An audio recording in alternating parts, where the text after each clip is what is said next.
지금 당신에게 묻고 싶습니다. 오늘 하루 몇 번이나 네 라고 대답하셨나요? 그리고 그중 정말 마음에서 우러나온 네는 몇 번이었나요? 혹시 마음속으로는 아니요 라고 외치고 싶은데 입 밖으로는 아, 네, 제가 할게요 라는 말이 먼저 튀어나오지는 않았나요? 부탁을 들어주고 나서도 기분이 개운하기는커녕 왜 자꾸 내가 손해보는 기분이 들고 가슴 한구석이 답답해지는지 고민해 본 적은 없으신가요? 우리는 참 착하게 자라왔습니다. 남을 배려해야 한다, 양보해야 한다, 둥글둥글하게 살아야 한다. 이런 말들이 우리 삶의 도덕률처럼 자리 잡았죠. 하지만 그 착함의 끝에서 우리가 마주하는 것은 무엇인가요? 남들에게는 참 좋은 사람인데 정작 나 자신에게는 가장 나쁜 사람이 되어 있는 내 모습은 아닌가요? 오늘은 누구에게도 말하지 못했던 하지만 당신의 영혼을 갉아먹고 있었을 그 무거운 가면을 함께 벗어보려 합니다. 거절 못하는 성격은 타고난 천성이 아니라 어쩌면 나를 잃어버린 채 타인의 기대에만 주파수를 맞추고 살았다는 신호일지도 모릅니다. 이제 그 주파수를 다시 당신에게로 돌려야 할 시간입니다. 우선 우리가 왜 그렇게 거절을 힘들어하는지 그 속마음부터 찬찬히 들여다볼까요? 거절을 못하는 사람들의 밑바닥에는 공통적인 두려움이 살고 있습니다. 내가 싫다고 하면 저 사람이 나를 싫어하지 않을까? 나를 이기적인 사람이라고 생각하면 어떠지? 하는 공포죠. 심리학에서는 이를 거절 민감성이라고 부릅니다. 타인의 아주 작은 부정적인 반응에도 예민하게 반응하고 그것을 자신의 존재 가치와 연결짓는 것이죠. 하지만 냉정하게 생각해 보세요. 당신이 거절 한번 했다고 해서 등을 돌릴 사람이라면 그 관계가 과연 지킬 가치가 있는 건강한 관계일까요?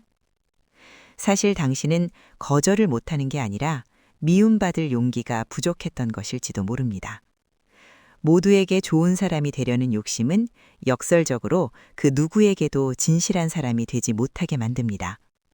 내 본심을 숨기고 들어주는 부탁은 가짜 친절에 불과하니까요. 학생이라면 친구들의 무리한 요구를 들어주느라 정작 내 공부를 놓치고, 직장인이라면 내 업무도 산더미인데 동료의 일까지 떠맡아 야근을 밥 먹듯 하고, 가정에서는 가족들의 뒤치다꺼리를 하느라 정작 나만의 휴식은 포기하고 사는 삶. 이 모든 상황에서 당신이 쓰고 있는 그 착한 사람의 가면은 당신을 지켜주는 방패가 아니라 당신의 숨통을 조이는 올가미가 되고 있습니다. 이제 그 올가미를 풀어야 합니다. 거절은 차가운 거부가 아니라 나라는 우주의 경계선을 확실히 긋는 자기 보호의 행위입니다. 울타리가 없는 집은 누구나 드나들며 쓰레기를 버리고 가지만 튼튼한 울타리가 있는 집은 주인의 허락을 받은 귀한 손님만이 들어올 수 있습니다. 당신의 인생도 마찬가지입니다. 그렇다면 어떻게 해야 미안해하지 않고 당당하게 나의 경계선을 지킬 수 있을까요? 가장 먼저 연습해야 할 것은 즉답 피하기입니다. 거절을 못하는 사람들은 부탁을 받는 순간 뇌 정지 상태가 오곤 합니다. 당황스러운 마음에 얼결에 네라고 답해버리죠. 일단 대답을 하고 나면 번복하기가 10배는 더 힘들어집니다. 앞으로는 누군가 무리한 부탁을 하면 3초만 숨을 고르세요. 그리고 이렇게 말해보는 겁니다. 지금 제가 확인해야 할 일이 있어서요. 잠시 후에 다시 말씀드려도 될까요? 이 짧은 시간이 당신에게 이 부탁을 내가 정말 들어줄 수 있는지, 이것이 내 계획을 얼마나 방해하는지 냉정하게 판단할 기회를 줍니다. 감정의 폭풍이 지나가고 이성이 돌아오면 거절할 명분도 더 명확해집니다. 두 번째는 거절할 때 설명은 하되 변명은 하지 않는 것입니다. 거절이 서툰 사람들은 미안한 마음에 구구절절 긴 이유를 댑니다. 제가 사실은 어제 잠을 못 자서 컨디션이 안 좋고 또 갑자기 누가 오기로 해서, 이렇게 변명이 길어지면 상대방은 오히려 당신의 빈틈을 찾으려 합니다. 그럼 내일 해주면 안 돼? 그 사람은 좀 늦게 만나면 안 돼? 라며 재차 압박을 가하죠. 거절은 짧고 간결할수록 힘이 있습니다. 죄송합니다만 지금은 제 업무에 집중해야 해서 도와드리기 어렵습니다. 이 한 문장이면 충분합니다. 당신의 시간과 에너지는 당신의 소유입니다. 그것을 왜 못 쓰는지 상대방에게 허락을 구할 필요는 없습니다.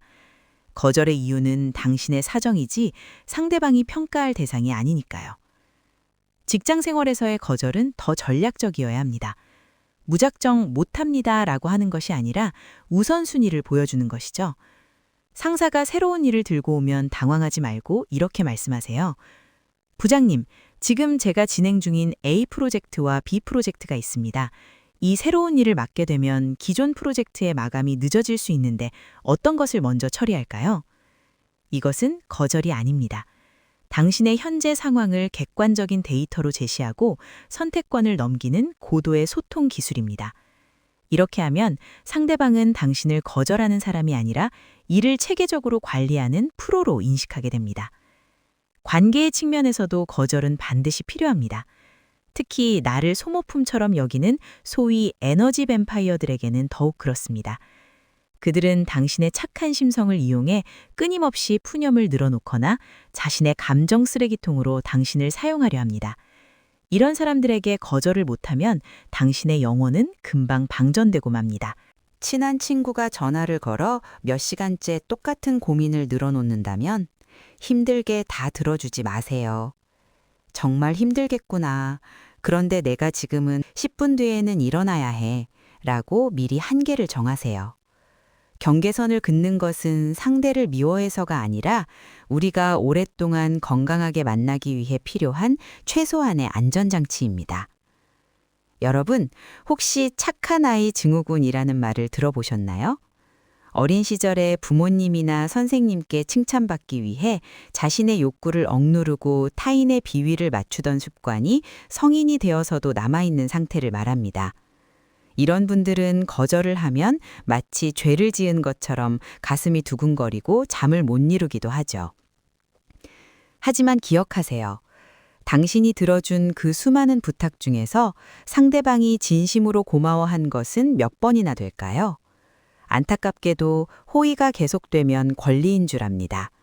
당신이 늘 웃으며 들어주니 상대방은 그것이 당신에게 얼마나 큰 짐이 되는지 아예 모를 수도 있습니다. 오히려 당신이 적절하게 거절을 시작할 때 사람들은 비로소 당신의 호의가 얼마나 귀한 것이었는지 깨닫게 됩니다. 항상 해주던 사람이 웬일이지? 라고 당황할 수도 있겠지만 그 당황함은 건강한 긴장감으로 바뀝니다.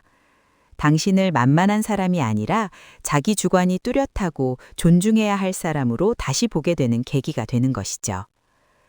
거절을 시작하면 처음에는 외로워질 수도 있습니다. 너 변했다 라는 소리를 들을지도 모릅니다. 하지만 그 과정을 통해 당신 곁에 남는 사람들이 진짜 당신의 사람입니다.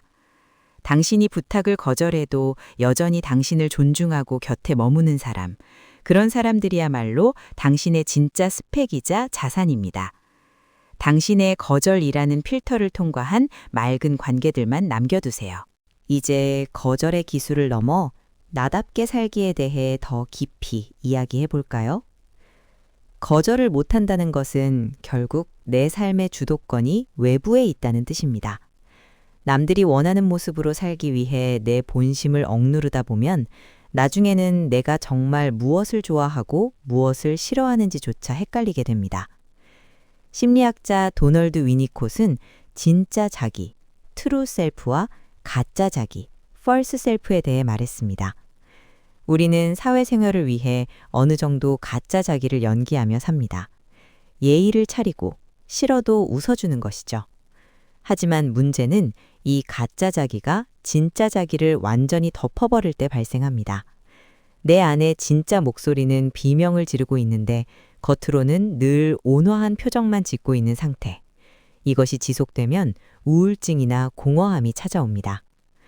누군가 부탁을 했을 때 가슴 어딘가가 꽉 막히는 기분이 든다면 그것이 바로 당신의 진짜 자기가 보내는 거부 신호입니다. 그 신호를 무시하지 마세요. 아니, 나는 이거 하기 싫어. 나 지금 너무 힘들어. 라고 속으로라도 분명히 말해주는 연습을 하세요.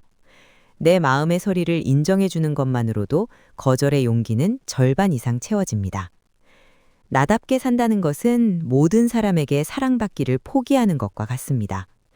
우리는 100명 중 100명에게 모두 좋은 사람이 될 수 없습니다. 예수님도 부처님도 그러지 못하셨습니다. 누군가는 당신을 이유 없이 싫어할 수도 있고 누군가는 당신의 거절을 오해할 수도 있습니다. 하지만 그것은 그 사람의 몫이지 당신의 책임이 아닙니다.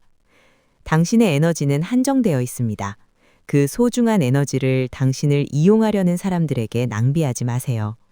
대신 당신을 있는 그대로 아껴주는 사람들, 그리고 당신이 정말로 가치 있다고 믿는 일에 그 에너지를 쏟으세요. 인생은 남들의 비위를 맞추기엔 너무나 짧고 귀한 시간입니다. 자, 그럼 실전 훈련을 해볼까요? 거절도 근육입니다. 처음부터 큰 거절을 하기는 어렵죠. 아주 사소한 것부터 시작해보세요. 식당에서 원치 않는 반찬을 주려 할 때 아니요, 괜찮습니다 라고 정중히 거절하기. 가고 싶지 않은 회식이나 모임에 이번에는 선약이 있어서 어렵겠네요 라고 말하기. 마트에서 점원이 권하는 시식 코너를 웃으며 지나치기. 이런 작은 성공 경험들이 쌓여야 나중에 내 인생을 흔드는 큰 요구 앞에서도 당당히 아니요 라고 말할 수 있는 맷집이 생깁니다. 거절하고 나서 느껴지는 그 약간의 미안함과 어색함을 견뎌내 보세요. 그 어색함 뒤에 찾아오는 묘한 해방감. 아, 내가 내 삶을 선택했구나라는 그 짜릿한 통제감을 만끽해 보세요. 거절을 잘하는 사람은 오히려 대인관계가 더 좋습니다. 왜냐하면 그들은 자신이 감당할 수 있는 만큼만 약속하고 일단 약속한 것은 확실히 지키기 때문입니다. 거절을 못해서 다 받아놓고 나중에 펑크를 내거나 질질 끄는 사람보다 처음부터 안 되는 건 안 된다고 말하고 되는 일에 집중하는 사람이 훨씬 더 신뢰받습니다. 저 사람은 네라고 할 때는 정말 진심이야 라는 평판은 아니오를 할 줄 아는 사람만이 가질 수 있는 훈장입니다. 또한 거절은 상대방에게도 기회를 주는 행위입니다. 당신이 억지로 맡은 일은 결국 최고의 퀄리티가 나오기 어렵습니다. 당신이 정중히 거절함으로써 그 일을 더 잘할 수 있는 사람, 혹은 그 일이 정말 필요한 사람에게 돌아갈 수도 있습니다. 거절은 당신과 상대방 모두에게 더 나은 길을 열어주는 이타적인 행위가 될 수도 있다는 사실을 잊지 마세요. 인생의 후반전을 지나고 계신 분들이라면 더욱이 거절의 미덕을 배우셔야 합니다. 그동안 가족을 위해, 회사를 위해, 자식을 위해 얼마나 많은 네를 하며 살아오셨나요? 이제는 당신의 남은 시간을 오롯이 당신 자신을 위해 써야 할 때입니다. 체면 때문에 혹은 예의 때문에 원치 않는 자리에 불려나가는 일을 줄이세요. 이제 내 시간은 나에게 가장 소중한 사람들과 내가 정말 하고 싶은 일에만 쓸 거야 라고 선언하세요. 단호하지만 부드러운 거절은 노년의 품격을 완성하는 마지막 퍼즐 조각입니다. 혹시 지금 이 이야기를 들으며 아, 그래도 거절은 너무 나쁜 짓 같아 라고 생각하고 계신가요? 그렇다면 질문을 바꿔보겠습니다. 남의 부탁을 들어주느라 당신의 소중한 아이와의 약속을 어기는 것은 나쁜 짓 아닌가요? 타인의 기대에 부응하려다 당신의 몸이 병드는 것은 당신 자신에게 죄를 짓는 것 아닌가요? 나를 사랑하지 않는 사람이 어떻게 남을 진심으로 사랑할 수 있겠습니까? 진정한 배려는 나를 먼저 채우고 남은 에너지가 자연스럽게 흘러 넘칠 때 가능합니다. 거절할 때 꼭 기억해야 할 3가지 단어가 있습니다. 정중함, 단호함, 대안 제시. 정중함은 상대방의 인격을 존중하는 태도입니다.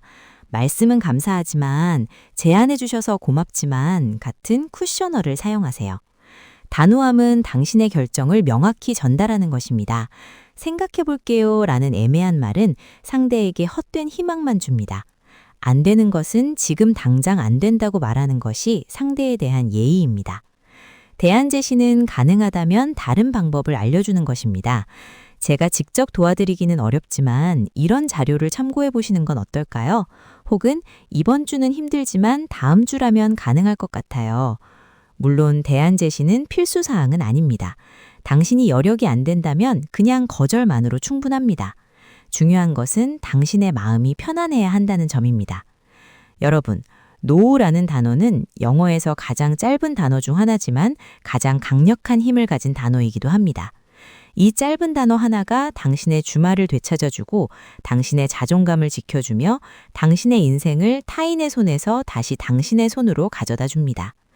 거절을 시작하는 당신에게 세상은 처음엔 당황한 표정을 지을지도 모릅니다. 하지만 곧 당신의 확고한 경계선을 인정하고 존중하기 시작할 것입니다. 그리고 무엇보다 거절을 통해 확보한 그 빈 시간에 당신은 비로소 진짜 당신과 마주 앉게 될 것입니다. 그 고요하고 평화로운 시간 속에서 당신은 더 이상 누군가의 비위를 맞추는 조연이 아니라 당신 인생의 당당한 주인공으로 서게 될 것입니다. 오늘부터 당신의 내는 더 귀해질 것입니다. 당신의 거절을 뚫고 나온 내야말로 진짜 사랑이고 진짜 우정이며 진짜 헌신이기 때문입니다. 당신이 거절을 잘하게 될수록 당신의 삶은 더 선명해지고 단단해질 것입니다. 자, 이제 눈을 감고 연습해 볼까요? 당신을 괴롭히던 그 무례한 요구를 떠올려 보세요. 그리고 마음속으로 아주 크게 하지만 아주 평온하게 외쳐보세요. 아니요, 싫습니다. 저는 제 삶을 살겠습니다. 그 한마디가 당신의 삶에 가져올 눈부신 자유를 믿습니다. 모두에게 좋은 사람이 되려 애쓰지 마세요. 당신은 당신 자신에게 가장 좋은 사람이 되어야 할 의무가 있습니다. 당신은 이미 충분히 착한 사람이고 충분히 가치 있는 사람입니다. 그 가치를 타인의 인정이 아닌 당신의 선택으로 증명해 나가시길 바랍니다. 당신의 거절할 권리를 응원합니다. 당신의 당당한 아니오가 당신의 삶을 구현할 그 첫걸음이 되기를 진심으로 바랍니다. 이 평온한 침묵 속에서 당신이 찾게 될 진짜 자유의 향기를 음미해 보세요. 싫은 걸 싫다고 말하는 당신의 모습은 그 어떤 가면을 쓴 모습보다 훨씬 더 아름답고 근사합니다. 이제 타인의 시선에서 해방되어 오롯이 당신답게 빛나는 길을 걸어가세요. 그 길 끝에서 당신은 가장 진실한 당신 자신을 만나게 될 것입니다. 부디 단단하고 평화로운 마음으로 오늘 밤은 당신 자신만을 꼭 안아주며 잠드셨으면 합니다. 당신은 그럴 자격이 충분합니다.